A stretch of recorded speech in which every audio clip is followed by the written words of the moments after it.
ریاض الصالحین باب الصبر کی حدیث نمبر 45 ہے، جس میں رسول اللہ صلی اللہ علیہ وسلم نے ارشاد فرمایا ہے کہ جو شخص غصے کے وقت اپنے نفس کو قابو کر لیتا ہے تو وہی پہلوان ہے۔ تو حدیث پڑھتے ہیں۔ بسم اللہ الرحمن الرحیم۔ ان ابی ہریرہ رضی اللہ عنہ ان رسول اللہ صلی اللہ علیہ وسلم قال لیس الشدید بالسرعۃ انما الشدید الذی یملک نفسہ عند الغضب، متفق علیہ۔ حدیث کا ترجمہ۔ حضرت ابو ہریرہ رضی اللہ تعالیٰ عنہ سے روایت ہے کہ رسول اللہ صلی اللہ علیہ وسلم نے ارشاد فرمایا کہ طاقتور وہ نہیں جو کسی کو پچھاڑ دے، طاقتور وہ ہے جو غصہ کے وقت اپنے نفس کو قابو میں رکھے۔ حدیث کی تشریح۔ آدمی کا سب سے بڑا اور سب سے مشکل سے زیر ہونے والا دشمن اس کا نفس ہے، جیسا کہ فرمایا گیا ہے عدوک نفسک التی بین جنبیک، تیرا سخت ترین دشمن خود تیرا نفس ہے۔ غصے کے وقت نفس کو قابو میں رکھنا کہ اس سے کوئی برائی سرزد نہ ہو، اصل قوت اور طاقت ہے۔ بری عادات میں سب سے بری عادت غصہ کرنا ہے کہ اس حالت میں آدمی کو نہ اللہ کے حدود کا خیال رہتا ہے اور نہ اپنے نفع نقصان کا۔ حد یہ ہے کہ غصے کی حالت میں انسان غیر مہذب الفاظ منہ سے نکالنے لگتا ہے۔ واضح ہے کہ دین میں جس غصے کی ممانعت اور مذمت کی گئی ہے، اس سے مراد وہ غصہ ہے جو نفسانیت کی وجہ سے ہو اور جس سے مغلوب ہو کر انسان اللہ کی مقرر کی ہوئی حدود سے نکل جائے۔ لیکن جو غصہ حق کے لیے اور اللہ کی رضا کے لیے ہو اور حدود سے اس میں تجاوز نہ کی جائے تو وہ مذموم نہیں بلکہ محمود ہے اور ایمان کی علامت ہے۔ اللہ پاک ہمیں حق اور سچ سمجھنے کی توفیق عطا فرمائے۔ حدیث نمبر 46۔ بسم اللہ الرحمن الرحیم۔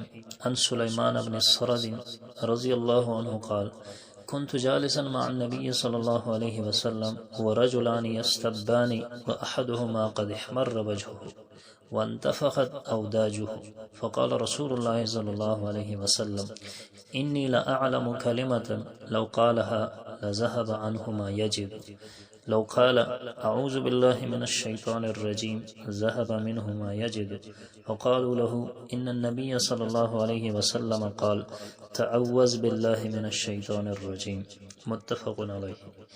حدیث کا ترجمہ۔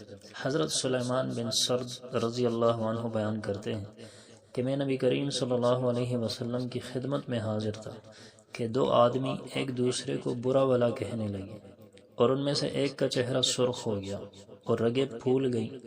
رسول اللہ صلی اللہ علیہ وسلم نے ارشاد فرمایا کہ مجھے ایسا کلمہ معلوم ہے کہ جو اسے کہے اس کو غصہ جاتا رہے گا۔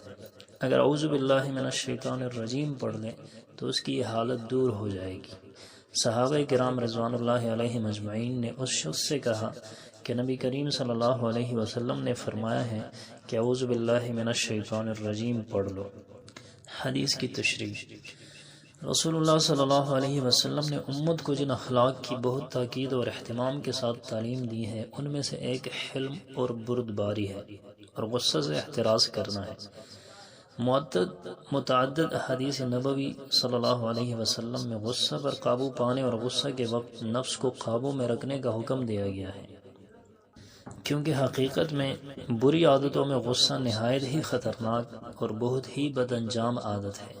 چنانچہ رسول اللہ صلی اللہ علیہ وسلم نے ایک شخص کو جس نے آپ صلی اللہ علیہ وسلم سے نصیحت کی درخواست کی تھی، فرمایا تھا غصہ مت کرو، اور آپ صلی اللہ علیہ وسلم نے کئی مرتبہ فرمایا کہ غصہ نہ کرو۔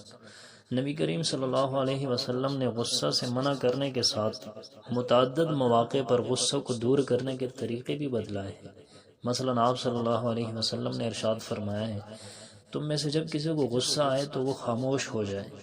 یہ بات آپ صلی اللہ علیہ وسلم نے 3 مرتبہ ارشاد فرمائی ہے۔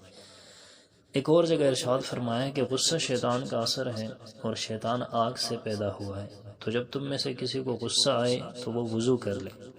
اور اس حدیث مبارک میں رسول اللہ صلی اللہ علیہ وسلم نے اعوذ باللہ من الشیطان الرجیم پڑھ لینے کو غصے کا علاج کے طور پر ارشاد فرمایا ہے۔ تو اللہ تعالی ہم سب کو بھی ناحق غصہ کرنے سے محفوظ فرمائے اور اللہ تعالی ہمیں اس حدیث پر عمل کرنے کی توفیق عطا فرمائے۔